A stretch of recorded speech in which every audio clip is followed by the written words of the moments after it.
estamos hablando de una tecnología justamente que lo que permite es devolverle al usuario algo que quizás la sociedad le sacó. Entonces estamos hablando de ciertos datos que el usuario es titular de esos datos y puede decidir si quiere que esos datos permanezcan en un servidor descentralizado o si dárselo a una autoridad centralizada o dárselos ya sea a Instagram un gobierno o quien sea que utilice un servidor centralizado.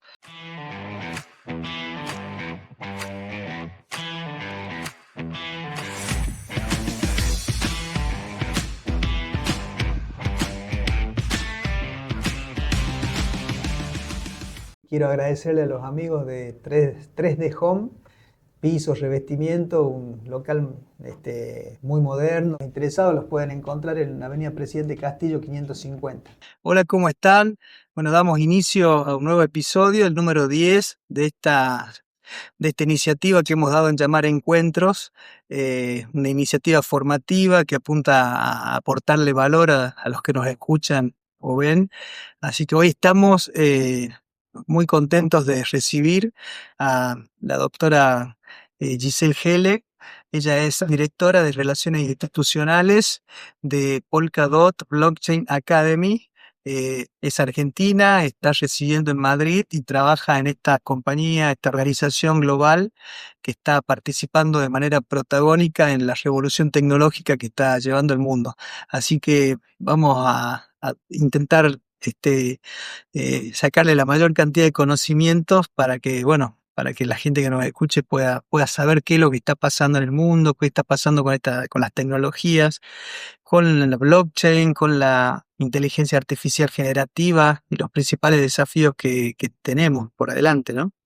Bueno, muchísimas gracias, Gustavo, por la invitación. Es un placer para mí estar acá en Catamarca y, bueno, formar parte de este episodio de Encuentro.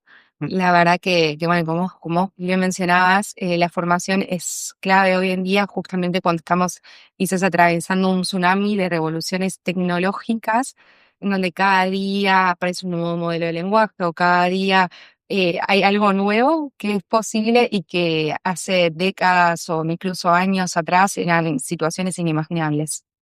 Excelente. Y bueno, sos parte de una organización global que tiene como objeto la educación en la tecnología blockchain. ¿Por qué no nos contás un poco de qué se trata esta organización? Claro. Bueno, Polkadot Blockchain Academy es una universidad itinerante, por así decirlo, que surgió con la misión de formar a la próxima generación de los creadores de todo lo que es la Internet descentralizada. Ok. En el año 2022, el doctor Gavin Wood, junto con Pauline Cohen-Burns, eh, dieron el primer paso en crear esta organización para tratar de formar desarrolladores técnicos que supieran programar en blockchain. Ok. Y así fue bueno, que a lo largo de estos años hemos generado alianzas académicas y hemos viajado a diferentes países en donde desembarcamos y formamos la masa crítica de estudiantes de ese lugar para tratar justamente de dar de respuesta desde nuestro lugar a, a las necesidades tecnológicas que implican el desarrollo de esta tecnología.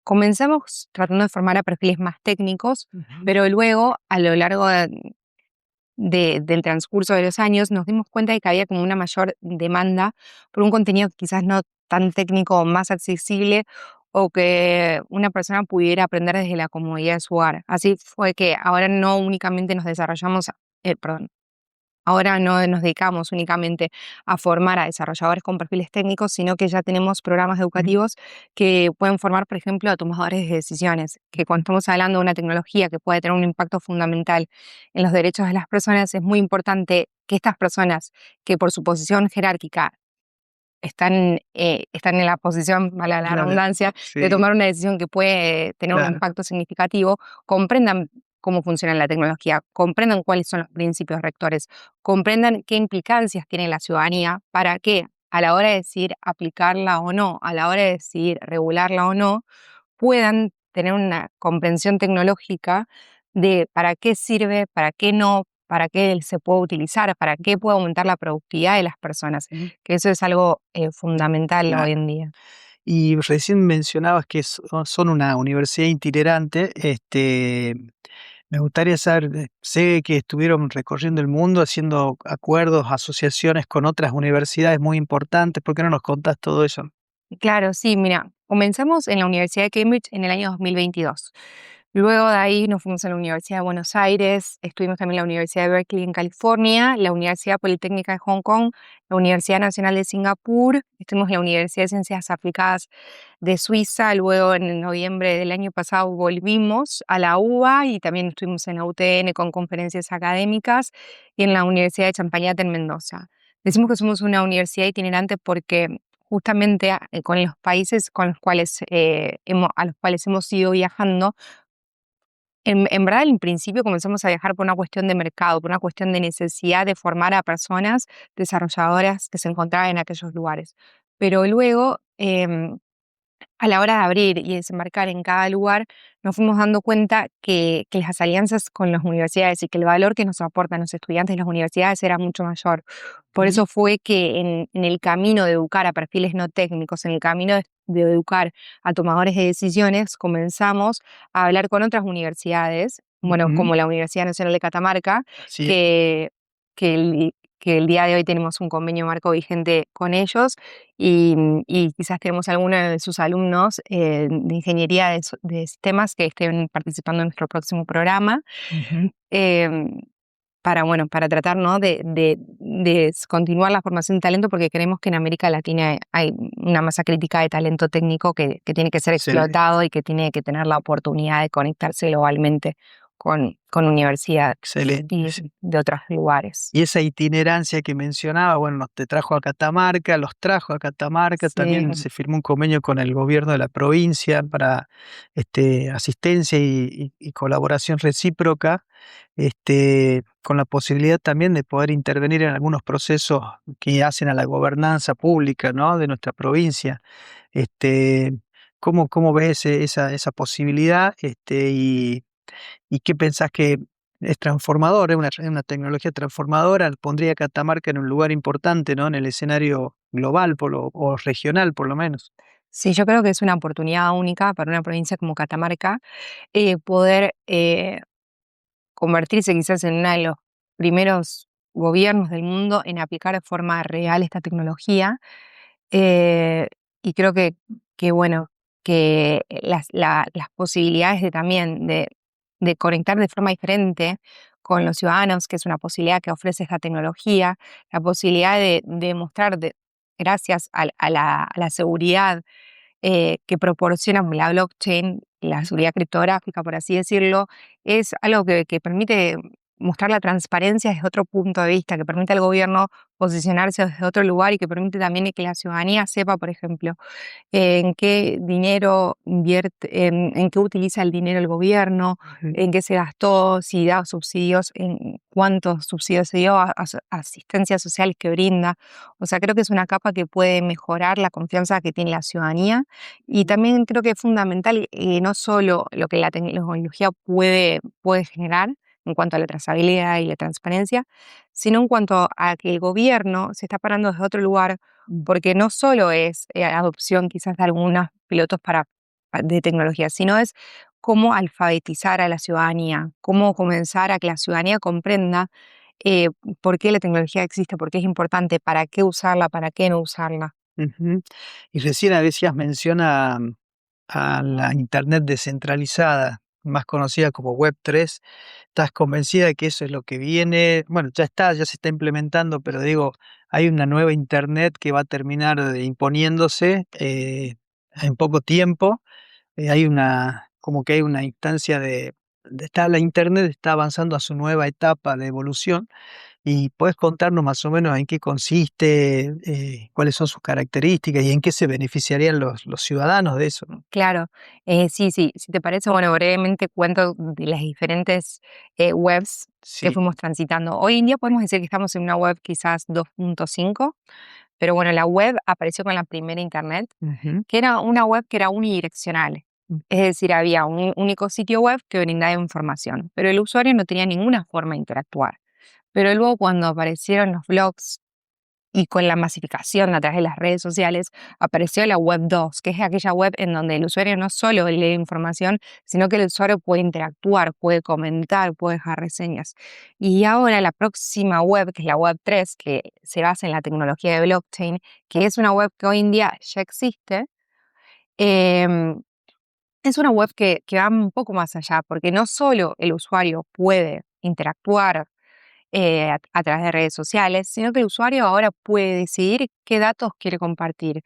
Porque a partir de esta descentralización, el usuario podría tener una wallet, por ejemplo, y podría decidir que ciertos datos van a ser tratados o ciertos datos personales prefiere que permanezcan en la esfera de la intimidad de la persona y que no sean entregados, ya sea a Meta, a Instagram, al Estado o a quien sea que pueda tratar los datos. Ujú. Excelente. Y bueno, vos sos abogada, investigadora también y formaste parte del equipo de innovación de la UBA, que fue un laboratorio que se formó liderado por Gustavo Corbolá. Sí, exacto. Por Gustavo, Sí, sí. integraste ese equipo donde básicamente lo que se investigaba era fundamentalmente el resguardo y la protección de los derechos de la ciudadanía y de las personas ante esta revolución tecnológica, ¿no? ¿Puedes contarnos un poquito? Sí, sí, sí, sí. Bueno, el IA Lab de la Facultad de Derecho de la Universidad de Buenos Aires ya hace desde el 2018 que, que están realizando investigaciones, proyectos y tienen posgrados de formación en inteligencia artificial y derecho, principalmente. Y bueno, a lo largo de diversas investigaciones que llevamos adelante, un tema central era lo que era el tratamiento automatizado de datos personales. Es decir, ¿qué pasa, por ejemplo, cuando una inteligencia artificial eh, utiliza, ¿no?, datos personales de los usuarios y qué consecuencias tiene eso para la persona, ¿no? Y hay ciertos principios rectores tradicionales, como es el principio de minimización, es decir, que cuando la inteligencia artificial va a tratar datos que sean los mínimos posibles, el principio de finalidad, que sean tratados los datos con una finalidad específica, el principio de transparencia, bueno, y así hay una serie de principios rectores que la verdad es que hoy en día, antes el desafío ya era demasiado complejo, pero con los avances que hubo en la inteligencia artificial y con la irrupción de la inteligencia artificial generativa, que es ChatGPT, por así decirlo, que es esa inteligencia artificial que no solo es una, no sé, una inteligencia que es capaz de producir eh, o capaz de tomar una decisión que podría ser considerada inteligente desde el punto de vista humano, sino que es una inteligencia artificial que ahora produce contenido nuevo a partir de los datos en los que fue entrenado. Pero ahora nos encontramos en un desafío mucho mayor, que es la inteligencia artificial agéntica. Los agentes. Los agentes de inteligencia artificial que ya no solo producen contenido nuevo, sino que ahora son capaces de leer un montón de contenido, de analizarlo, de interpretarlo, de generar informes e incluso pueden tomar decisiones sobre ellos, enviar mails, planificar reuniones. ¿Y qué ocurre cuando están tomando decisiones sin haber Sin un recibido proceso, la claro. instrucción? Y eso es un punto, y eso es, además, el desafío es mucho mayor cuando consideramos quién es responsable, porque hay un montón de partes intervinientes. Por un lado está el usuario que dio la orden a ese agente de inteligencia artificial de ejecutar una determinada acción. Pero por otra parte está el proveedor del modelo de inteligencia artificial. No sé, hay nuevos actores Claro. que están involucrados que hacen del plano de la responsabilidad por el daño que causa la inteligencia artificial, bueno, la agéntica, sean incluso mucho mayores. O sea que la protección de datos personales hoy en día es, es un tema que es exacerbado cada vez más y más cuando hablamos de estos modelos que son entrenados con miles de millones de datos, corpus de textos, que muchas veces hay obras protegidas, protegidas por Surge derechos de el propiedad dilema del derecho de intelectual. autor también. Claro, protegidas por derecho intelectual y que no le dieron el consentimiento para que sean utilizados. Y también hay contenido nuevo que es generado a partir de estos modelos de inteligencia artificial y quizás quién entrenó el modelo, bajo qué parámetros, Ujú. la salida, qué pasa con el tema del prompt, la Exacto. originalidad en cuanto al prompt, si el Ujú. prompt fue generado también artificialmente a partir del uso de estos modelos. Es como que la inteligencia artificial generativa y ahora la agéntica, plantea como la desaparición de muchas profesiones, incluso se hablaba de la abogacía, pero veo que ante todos estos dilemas y desafíos que genera, hoy más que nunca los abogados y los que tienen a cargo la investigación jurídica de cómo abordar estas problemáticas, cada vez tienen más trabajo y más desafíos, ¿no? Porque es como que cada vez que se avanza va vulnerando o por lo menos impactando, después veremos si vulneran o no en cada caso, pero impactando sobre derechos, sobre cuestiones que tienen que estar reguladas o no, de acuerdo a la postura que uno tenga jurídicamente. Así que es como que hay un gran desafío desde la investigación jurídica y desde la legislación también, ¿no? Y en ese contexto te quería plantear, vos estás viviendo en Europa, concretamente en Madrid, y estás viendo también analizando desde ese lugar qué hace Europa, ¿no? Respecto ante esta nuevo escenario tecnológico que estamos viviendo. Sí. Bueno, Europa, de hecho, la Unión Europea tiene el reglamento de inteligencia artificial, que fue como la primera ley de inteligencia artificial, que entró en vigencia creo en agosto del 2024, si mal no recuerdo, y que clasifica los sistemas de inteligencia artificial según los diferentes niveles de riesgo que pueden. Prohíbe la utilización de ciertos sistemas, que son, por ejemplo, la utilización de sistemas de forma indiscriminada para el reconocimiento facial, o la utilización de ciertos sistemas de inteligencia artificial cuando pueden causar un daño en las personas. Están prohibidos porque son de riesgo inaceptable. Ujú. Y luego hay diferentes categorías que tienen que cumplir con ciertas obligaciones de transparencia según el daño que pueden causar. El tema del reglamento de protección, perdón, del reglamento de inteligencia artificial de la Unión Europea, yo creo que fue, en Europa hay una tendencia muy marcada hacia regular la tecnología. Sí. Y fue planteado en cierto punto por personas abogadas quizás, que no tenían tanta experiencia tecnológica o que no tenían un conocimiento muy acabado de la tecnología.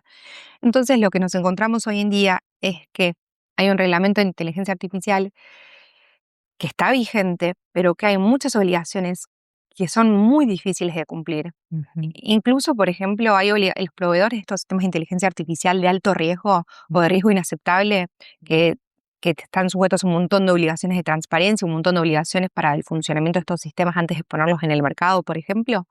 No, no hay ningún órgano que sea capaz de auditarlo, porque hay ciertas autoridades de control que eran creadas a partir del reglamento, que no hay personal capacitado desde el punto de vista jurídico que pueda realizar dichas auditorías. Entonces, ciertas obligaciones que quizás ya venían a estar en vigencia por el plazo escalonado que tenía la entrada en vigencia de este reglamento, yo creo que hoy en día no deben ser inaplicables en la práctica. Entonces, quizás está bien regular, pero hasta cierto punto hay que ver también cuál es el detrimento de regular tanto la tecnología, porque hoy ya sabemos que Europa perdió la carrera en la inteligencia artificial frente a China y Estados Unidos.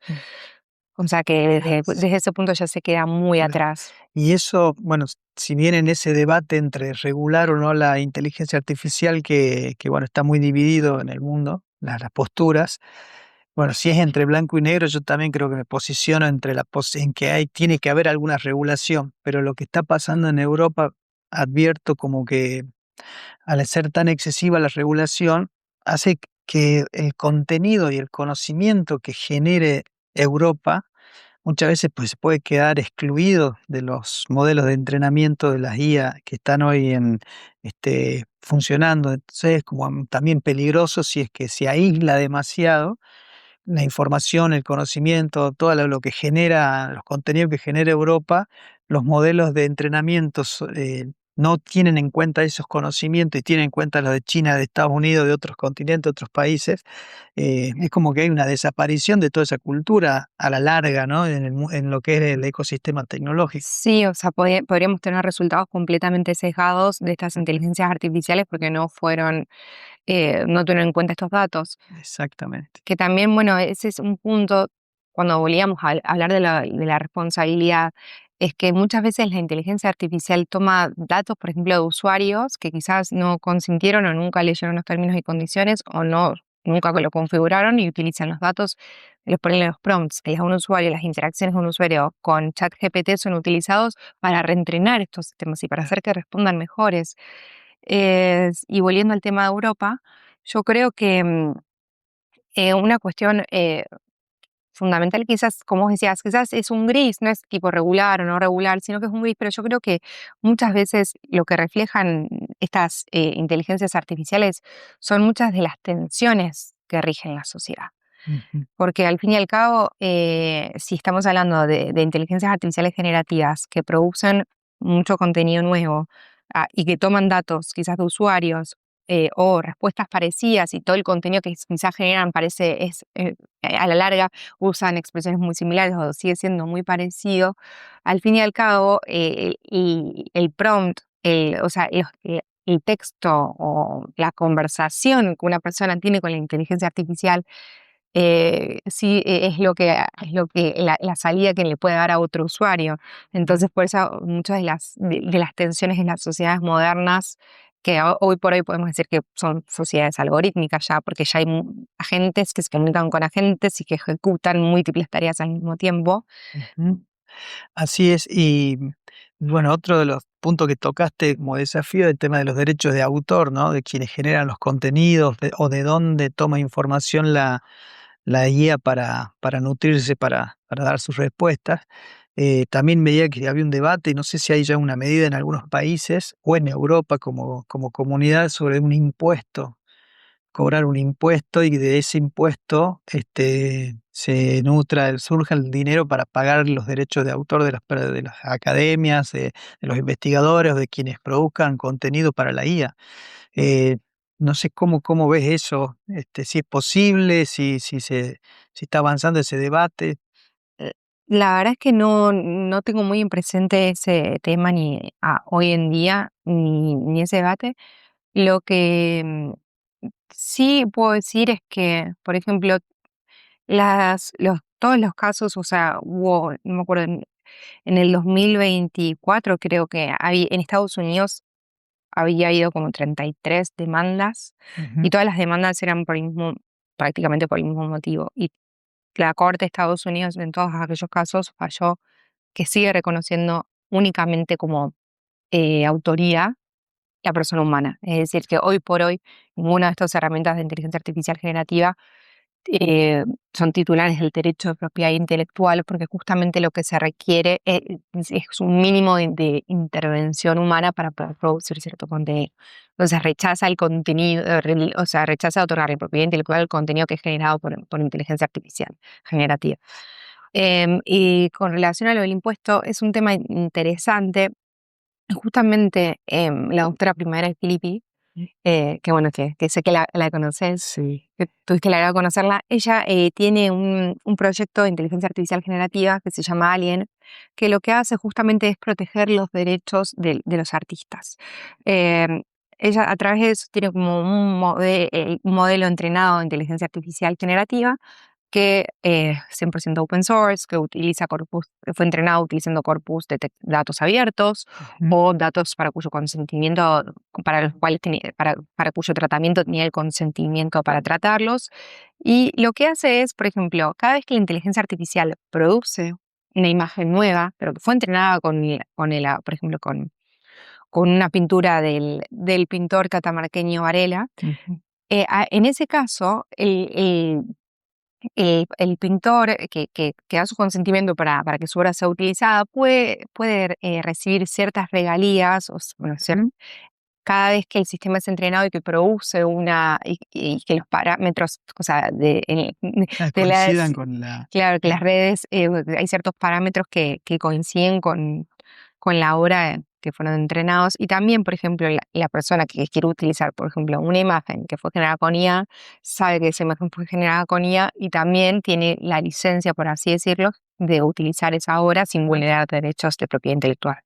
Mira, Sí, es un proyecto muy interesante. muy interesante, Y sí. Y no, y bueno, y trayéndote un poco acá a la Argentina, nosotros tenemos una ley de protección de datos bastante sí, del previa, 2005, ¿no? sí, o sea que previa a esta aceleración de lo que fue la IA generativa. Habrá que actualizarla, sé que hay algunos proyectos dando vuelta en el Congreso, pero bueno, no es fácil hoy generar una regulación, ¿no? Que ponga estos límites, pero al mismo tiempo no desaliente la inversión y el desarrollo de la misma, ¿no?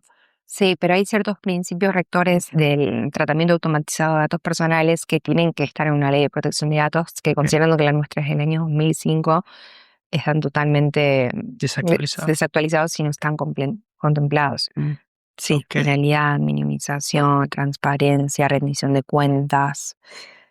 Bueno, Ok. y puedo seguir.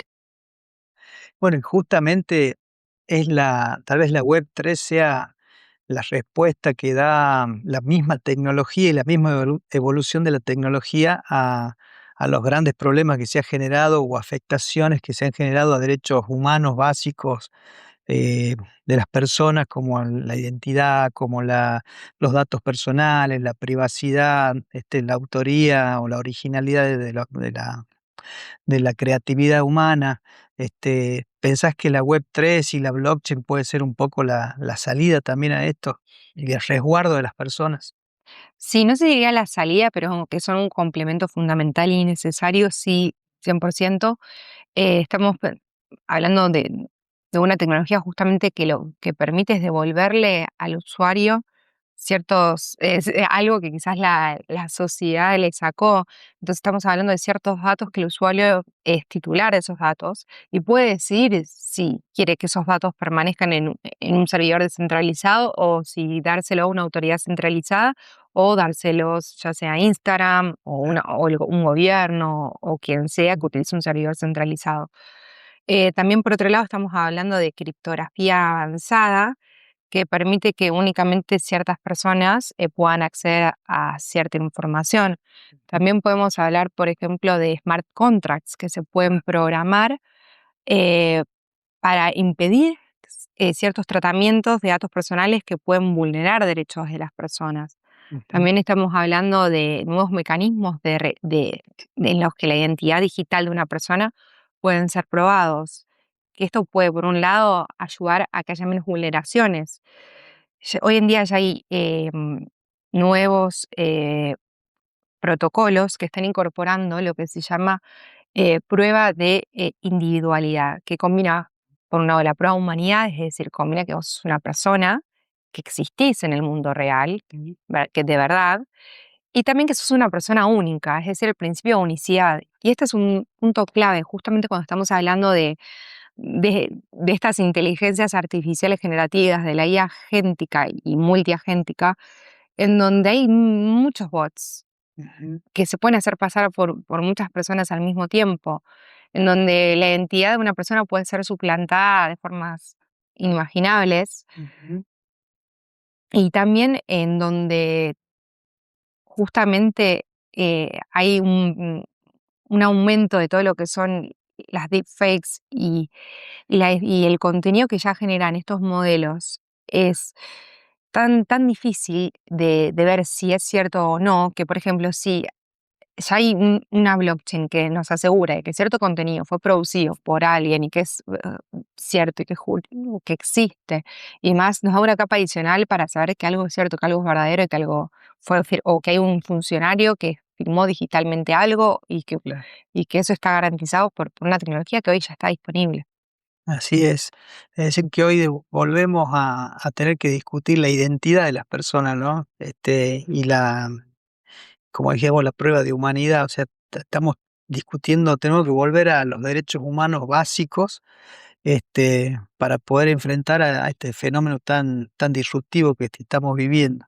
Y bueno, y para cerrar, quería también que nos cuentes eh, qué estás haciendo ahora en Catamarca. Vinieron en búsqueda de talentos tecnológicos. ¿Por qué no te contás un poquito de eso? Sí, sí, sí, sí. Bueno, acá en Catamarca vinimos, bueno, como mencioné, en el marco del convenio de cooperación con la Universidad Nacional de Catamarca y el Nodo Tecnológico y también con el gobierno de la provincia de Catamarca a buscar el mejor talento técnico que tiene la provincia. Porque estamos organizando un programa de formación presencial Ujú. en Lisboa, en el cual vamos a estar formando a 25 de los mejores desarrollos de protocolo en el mundo. Y creemos que Argentina tiene una gran capacidad y es un gran hub de talento técnico que no queremos dejar de aprovechar que Catamarca tenga sus representantes en este programa.